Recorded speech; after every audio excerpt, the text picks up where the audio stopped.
What is up, everybody? Welcome back to the Field Notes podcast. I'm Jake Rowe, and with me today, Georgia DNR turkey biologist, wild turkey biologist, Emily Rushton, and then I've also got our field editor here from Georgia Outdoor News, Taylor Rampley, and we're going to be talking NWTF Show in Nashville. We're going to talk turkey this, turkey that, turkey all the way around. Before we get to anything like that, though, I do want to remind everybody we are brought to you by Georgia Farm Bureau. Whether it's life, auto, or home insurance, Georgia Farm Bureau should be where you want to turn. They are committed to the Georgia farmer, to the Georgia citizen. They're local, have agents all around the state to help you out wherever you want to go, whatever you want to do. Boat insurance too, it's all out there for you. Go visit Georgia Farm Bureau, that's gfb.org, and check them out. And guys, I'm so glad that you were able to join me. And Emily, I'll start with you because you are literally have no media affiliation at all. You're with the DNR, and thank you so much for joining us. I appreciate it. Oh, thank you so much for having me. Yeah. Well, we've got a lot of questions to get to, but I wanted to start, and Taylor, I'll start with you. NWTF show in Nashville this past weekend. I think Kimberly told me 90,000 people throughout the whole thing. Why do you go? What's kind of your connection to NWTF other than the fact that you are just kind of a crazy turkey hunter? Man, it's the kickoff every year. It is the kickoff to turkey season every year. You get to surround yourself with a lot of folks that are like-minded, talk turkey stories and see what everybody's upcoming plans are for the season, and just build relationships with all these folks. It's not often you get to be surrounded by so many like-minded people every time, so it's a great show. It's exhausting, but it's a great show. Emily, what about you? I know it's a completely different angle for you. You've got meetings. You guys are probably having I don't know if you're having policy discussions or what, but I also think you actually have a role with the NWTF in addition to Georgia DNRs. How does that work for you? Yeah, so NWTF has what we're called their technical committee, and it's state turkey biologists from every state. They have a representative from every state except Alaska. And we meet at the convention every year. We have our technical committee meeting where it's basically just a couple days of discussing what's going on in our states, latest research, how we're applying that research, and then, discussing how we can, partner with NWTF to get the best turkey science, on the ground. Gotcha. And when it comes to that, it seems like, obviously deer is the same way. And we talked with Charlie Killmaster about this stuff too. It seems like there's just a lot of push and pull with Georgia wildlife, and you guys are always collecting data and things like that. How long have you been doing this, and how much has the way you all have gone about studying what the wild turkey population changed since you've been doing this? I've been doing this. I've been in this position since 2018. This is the first time Georgia DNR has had a standalone turkey biologist. Prior to that, we had region biologists who were doing all of the turkey monitoring and, serving on the technical committee. But we realized that, with the wild turkey declines and everything and all the research that was needed, that we needed a standalone turkey biologist. So that's when I took this position. And, but prior to that, Georgia we've been monitoring turkeys. We've been doing our poult survey since 1978 and doing our, hunter harvest survey since 1979. So we've been really, one of the early adopters as far as, monitoring turkey populations. Georgia was also one of the early adopters in terms of moving turkeys around during restoration. So, we have a really long history of turkey work in this state. Now, Taylor, you're a deer hunter and you're a turkey hunter, so you can kind of speak to this for me. Which one kind of has it tougher, the deer biologist in the state of Georgia or the turkey biologist in the state of Georgia, as far as the hunters? Because I think you'd be the first to say us turkey hunters we're wired different. That part of your hunting brain is different than the other. I think it depends on the region that you're in. The region that I'm in Northwest Georgia. I have a lot of questions about this region and some of some of the things that take place, but also, and I think obviously from a turkey perspective, it's more statewide. We're not just hunting turkeys right here in my little neck of the woods. And I think with the most recent changes, I think that definitely the turkey biologists probably have it a little bit more difficult, just because you got folks like me who are constantly throwing questions and wanting to know the whys behind everything. Not all of them, but I think maybe your diehard folks are definitely kind of hounding the turkey biologists a little bit more. So Emily, I do want to circle back to NWTF real quick. What do you guys accomplish there when you do NWTF? Like how productive of a time is that for you guys? Is there also that same element from Taylor of like kind of it gets you in the same room with a bunch of other experts that it may be tougher to meet with them year round? Does that function that way, or is there other ways in which it benefits you and the Georgia DNR? Well, I mean, it certainly is fantastic for like comparing what we're doing, our research techniques, and like what we're doing with our regulations. But it's also, we develop like regional or like really nationwide research priorities. NWTF has a new director of research, and so we met with him, extensively discussing what we think is the most important direction to go as far as, wild turkey research, because NWTF invests a lot in research. And so we spend a lot of time discussing that for sure. And Taylor, just kind of along that, I mean, taking you back to NWTF and the show, and to kind of wrap it up, highlights. What's kind of the highlight of this year's NWTF for you personally? And kind of, you said about being around like-minded people and stuff like that. I'm sure just the fellowship in general is huge. But what kind of stood out to you about this year's event? Well, I'm kind of partial because I play a role with one of the vendors at the show. So the highlight for me was when my boy Ryan Greathouse won the Grand National Championship in the gobbling division. So he's been hard at it for a long time, and he's really put in the work over the last 12 months, and he finally pulled out a gobbling championship, and it was unbelievable. I'm very happy for him. Awesome. That's awesome. So let's get into some of these kind of questions and kind of the nuts and bolts of I submitted a thread to our forum, to our Turkey Talk forum over at GON. Those guys have some questions. I know Taylor's got some questions, but I've got some questions kind of for both of you, because whether Taylor would consider himself this or not, I consider Taylor a turkey expert, just in terms of turkey hunting expert. I mean, he's been doing it forever, and I think you eat, sleep. You would agree you eat, sleep, and breathe it. And obviously, Emily, you could talk about this from the biology side. The one thing I did want to ask you, Emily, so later season start, do we have any tangible data at this point that is yielding any positive results? And can you kind of talk about why it was kind of moved back a little bit, and what you've kind of seen since you guys have moved it back?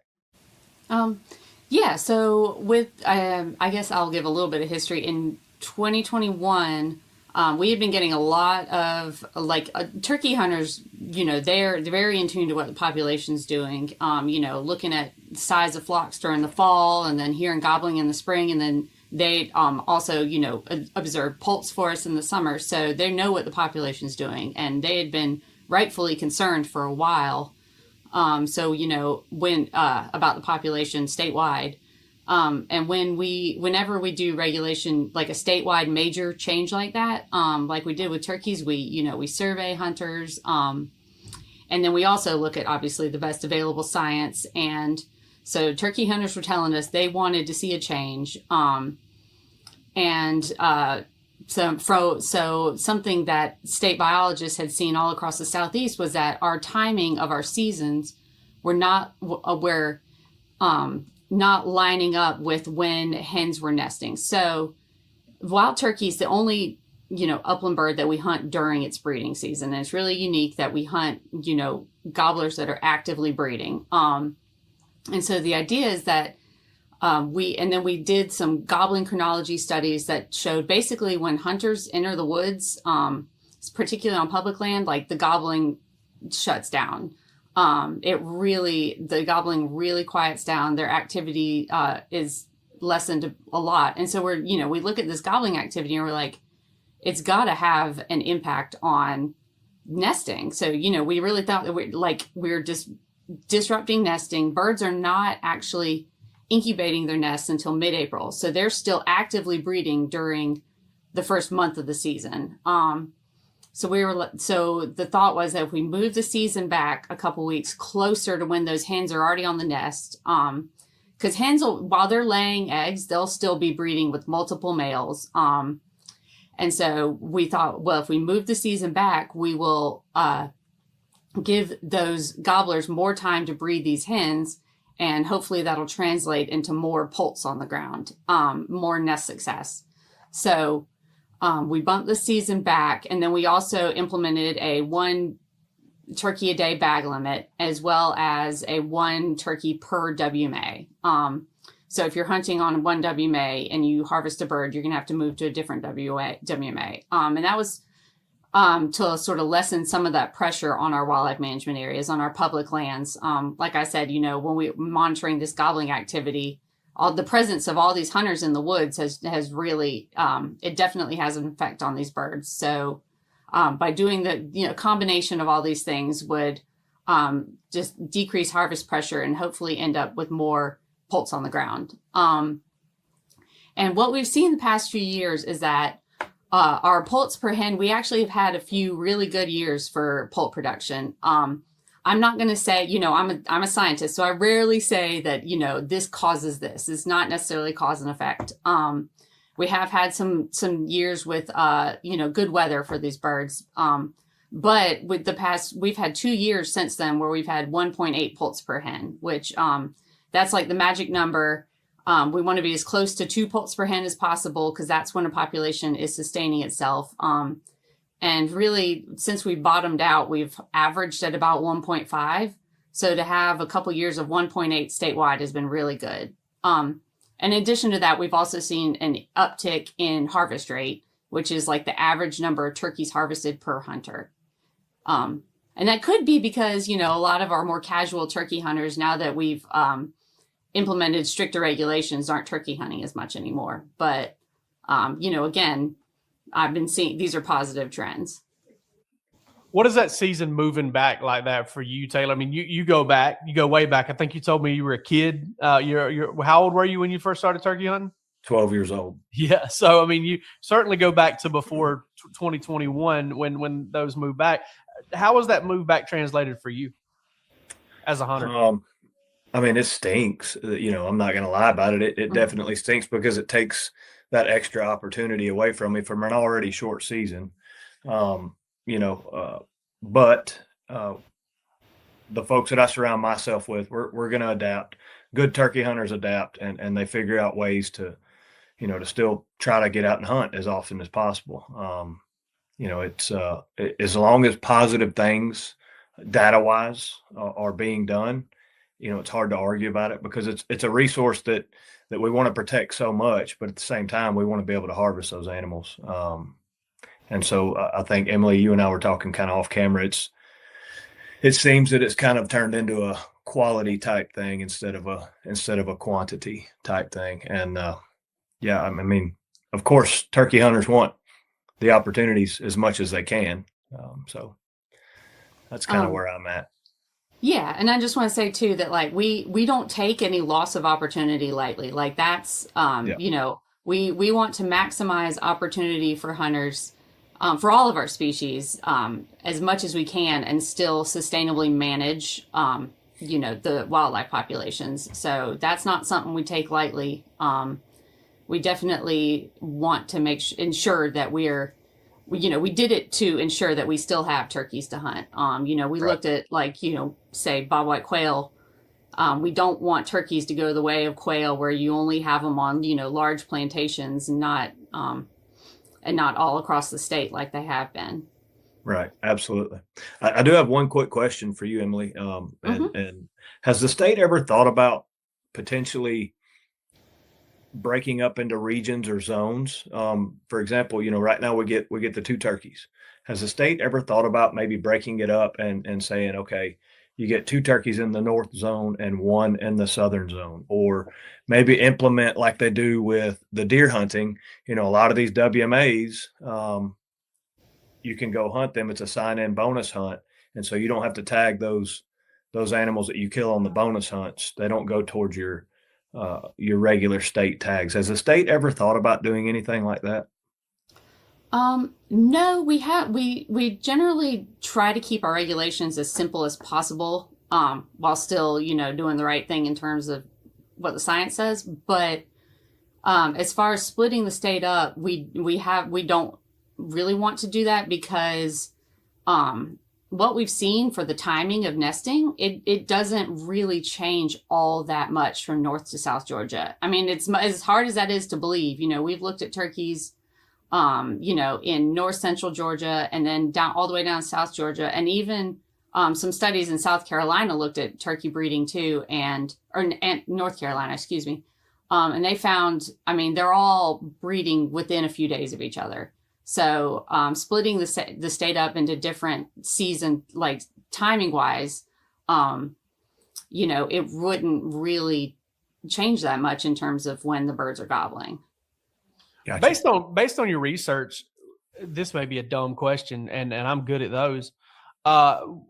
Extreme case to extreme case, like, extreme case to, hey, we've seen them, this early, we've seen them this late. What does that range look like? Just from, like I said, from the two polar opposite extreme cases, do you have any information on that? I was just curious. Yeah, turkeys do have a long breeding season, particularly because a lot of them lose their nests and then they'll re-nest. And some birds will even try for a third nest. So you're going to have some birds nesting early, some poults that have hatched out, in April. And that's, definitely on the early end. But then they'll just keep, if they don't hatch a successful brood, they'll keep breeding up and through July. Wow. So yeah, it can be a longer season for sure. It's a fascinating bird too, because another thing I've thought about too is, and I can't take credit for this. I saw Michael Waddell say this in an interview with Blake Shelton, and it kind of just was like a eureka moment for me. Like all these years of evolution for turkeys and kind of growing and doing their thing, still hadn't figured out how to not nest on the ground. Which just kind of blows my mind. Like you would figure at some point, sometime there would be a group of turkeys, a breed of turkey somewhere, somehow that would find a way to kind of elevate their nest a little bit, to kind of give themselves a better chance. But here we are. We actually did have an observation of a turkey nest in a tree on Ossabaw Island, on one of our barrier island WMAs. And I think it was just because of the water levels that it was up in the trees. But honestly, we should have saved that hen and bred her somehow. Captive breeding unfortunately doesn't really work for turkeys, but I really wish she had produced a lot of nests for us.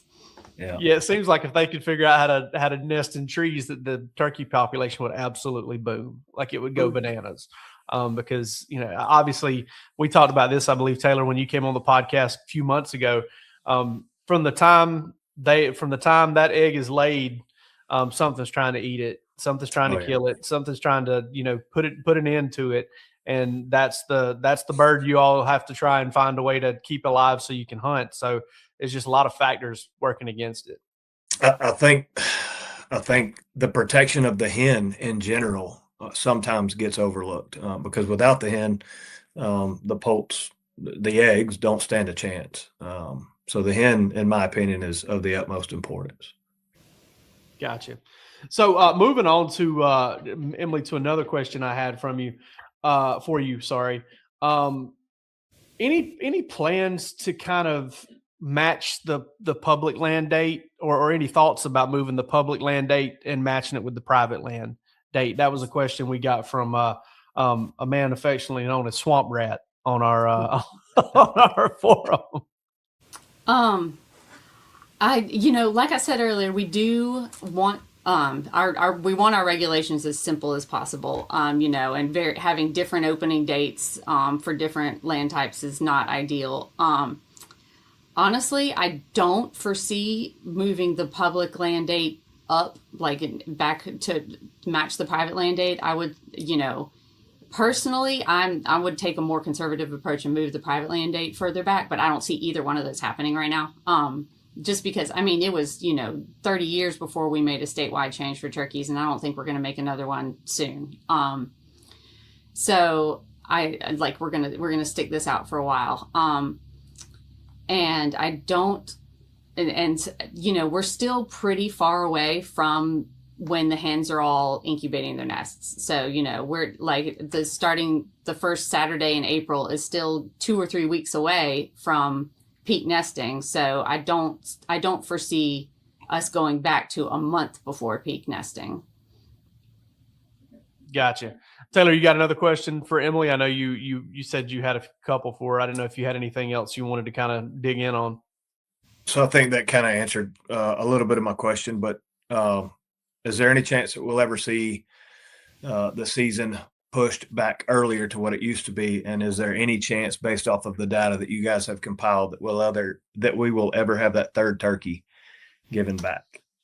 Well, I don't want to ever say never, but we did not, this is what I tell people all the time, is we didn't get into this situation with our turkey declines overnight. Like, this was decades of That's right. slow, steady declines. And we have been leveling out a little bit and seen some good production years. So, I don't want to be quick to make changes, especially when we're seeing some positive signs on the landscape, with our poult production, and then our slight uptick in hunter success. It was, if things are maybe turning around a little bit, I want to give them time to, several generations of turkeys to really get back on the landscape. Yeah, that makes a lot of sense too. One thing that I also wanted to kind of dig in on here too. We were having a conversation. I was talking with Jason Nesbitt, our chief editor over at GON, and he said that there was a conversation about how hunters, the WMAs, and hunters kind of not checking in at the rate that they should be checking in. How does that affect you guys and how you collect data? And just for those out there who may think, well, it's not a big deal if I do it or not, or whatever, can you kind of explain why it is very important, other than the fact that it's the law, that they should be checking in on the WMAs and kind of, helping us understand where they're hunting and all of that, and their success rates and things like that? Yeah. So yeah. As y'all know, we've required game check for our turkeys since 2016, and deer as well, and bears too. And so we also require WMA sign in, which means you need to go in the app and sign in whenever you turkey hunt on a WMA. And you only need to sign in once per season. And some WMAs do have like paper sign in as well. Some of the ones with quota hunts, they're with fewer hunters, we like them to sign in like at the kiosk. But some of our bigger WMAs, like on the National Forest, Cedar Creek, say, it's got 50 different entrances to the WMA, so it's you can sign in online, and it's easy to forget. But it is right there in our app, and it's really quick. And what that gives us is like a harvest rate for the WMA, like hunter success. Like, we can go and game check and see that, 20 turkeys were killed on Cedar Creek, and that we had 300 hunters that year. But some of our smaller WMAs, it'll be like 1 or 2 turkeys killed and then 1 or 2 hunters. And then it looks like we have 100% success rate, which we know is unfortunately not the case. And so those data are really important for us to monitor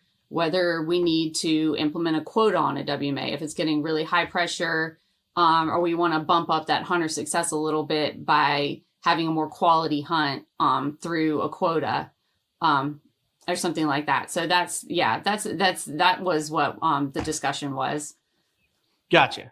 And that makes all the sense in the world, because, it is tough, to kind of, from our side, like the media side of things, you want to publish stories that give people really good and accurate information, or, articles that give people good and accurate information, so that A, they're conversation pieces, but B, like they're informing the hunter. And then, like you said, whenever you've got, kind of only 2 hunters check in, 2 turkeys taken, 100% success rates, what it looks like, and it's not. And, there we are kind of, that's the only information we've got a chance to actually publish.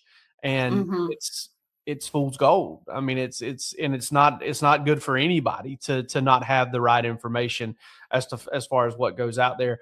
Taylor, is there anything you would say as far as turkey hunters, procedure wise, that you would like to see be done a little bit more often? Not necessarily from a critical angle, but like small things that we can do to kind of make sure that not only are we being good stewards with things, but we're also making the data accurate so that we can kind of get our arms around this thing and kind of move it and tweak it the way it needs to be tweaked.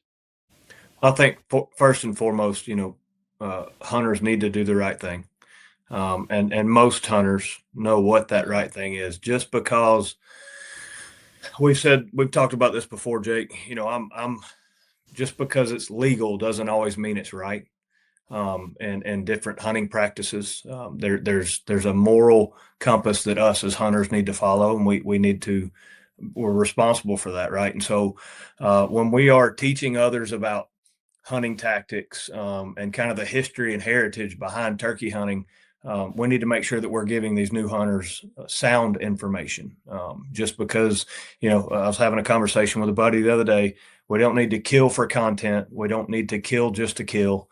There's a heritage behind it, and we need to respect that. And it's a resource that is very fragile. And if hunters aren't doing what they need to be doing, then it makes it a heck of a lot harder on people like Emily and the rest of the state to be able to do what they need to do. So, yeah, I think at the end of the day, hunters are responsible more so than anybody else to do the right thing. So one more question for you, Emily, before I kind of get to the final question. So I guess penultimate top question. And you may have kind of already answered this in a way that I'm not smart enough to understand. Would you say the current state of the turkey population at last check, declining, stabilizing, starting to turn around? How would you kind of characterize where it's at right now? I would say it's stable. And we've seen fairly stable harvest.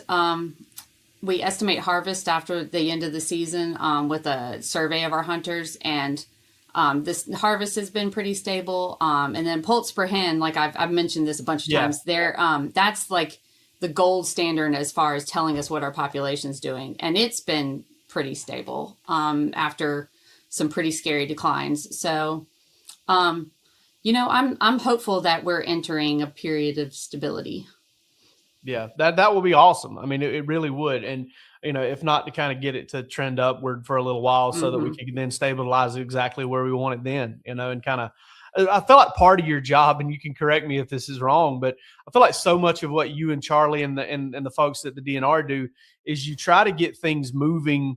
You try to get things in place to where, build this kind of ecosystem around it to where you can turn the knobs and kind of, get it to where it's adjustable. And I know it's not adjustable in like short order, but at least get it to where, hey, a tweak here, a tweak there changes things, substantially. And I don't know how far away from that you guys might be, but it certainly seems like that's always the goal. Yep. And I will say, I'm not going to say that like our regulations are like the driver of turkey populations, because there's so much that affects wildlife populations, and honestly, the main driver is habitat for the majority of our species. Something like deer that are habitat generalists and can live anywhere, including my yard and in my garden. Their populations feel the effects of harvest more because we're like we drive deer populations with our harvest, and turkey populations, what drives their populations is reproduction, and we can't affect that necessarily 100% through regulations. So that's why habitat is so important, and that's why people get tired of hearing biologists say habitat, but it really is what drives their populations. we are just, you know, I can't wave a magic wand and, you know, slow down development in Atlanta, but you know, we are able to do what we can with regulation changes. I wish you could wave that wand. Oh yeah, I would. So Emily, I got one more question for you here before we close up. And you're a Georgia girl. You went to UGA. We went to UGA together. I met you in school there. Went to your wedding. Know your husband real well. I've known him for a long time. I was thinking about it the other day. I met your husband like 24 years ago, and that really makes me feel old. Back in 2002. But obviously, you love this state. You work for this state. You work in wildlife in this state. What makes the state of Georgia great, special, unique, whatever you would call it in the outdoors? What kind of fuels your love for the Georgia outdoors? Well, I mean, and this is a perk of me getting to be a biologist all across the state, is how diverse it is. Like, you know, you can be in the mountains and then 6 hours later you're, you know, on the coast, you know, watching the tide go out over a marsh. Like, I mean, and we have barrier islands that have some of our most special WMAs. And then, you know, just I'm 20 minutes from a national forest. It's, yeah, where I live. It's just the diversity of the state is just incredible. Yeah, you can do anything, anytime for the most part, depending on if it's in season or not.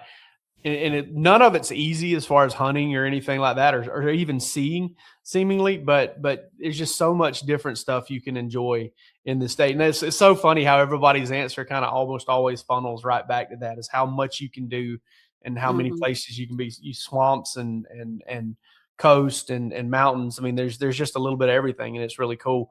Guys, thanks so much for joining me. I really appreciate it, and for giving me some of your time and telling us about NWTF and things like that. And obviously, I hope you guys continue to go out there and just absolutely kill it in terms of your professional careers and what you've got going on. Taylor continues to get out there and hunt turkey and deer and provide great content for us.